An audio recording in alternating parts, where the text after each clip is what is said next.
पूर्त विभाग रास्तार भित्ति प्रस्तर स्थापन ढेंकानाल जिला कामाक्षानगर ब्लॉक खटखुरा ठारू भैरवपुर पर्यंत रास्तार भित्ति प्रस्तर स्थापन कार्यक्रम अनुष्ठित हो जाइछि। मुख्य अतिथि भाव कामाक्षानगर विधायक शत्रुघ्न जेना जोगदे भित्ति प्रस्तर स्थापन करने सह अंचल विकास क्षेत्र में यह अनेक सहायक हेबो बोली कहिथिले।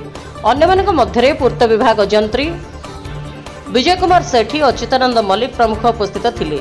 26 कोटी ऊर्ध्व टंकार व्यय अटकल करा जायथिबा बेले 4-5टी पंचायत एही रास्ता पाई उपकृत हेबे बोली विधायक शत्रुघ्न जेना कहिथिले। एडी तो 3-4टी पंचायत एतरे उपकृत हेबे आउ ये 26 कोटी टू ऊर्ध्व टंकार ये सरकार एटी अनुदान दैछथि।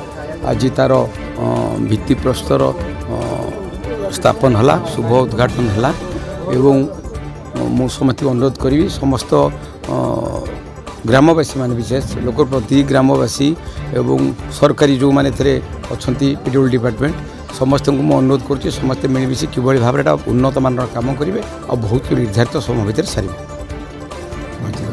कामाक्षानगर सुमित्रा मिश्र रिपोर्ट रिपब्लिक ओडिशा साधारण लोकों स्वर।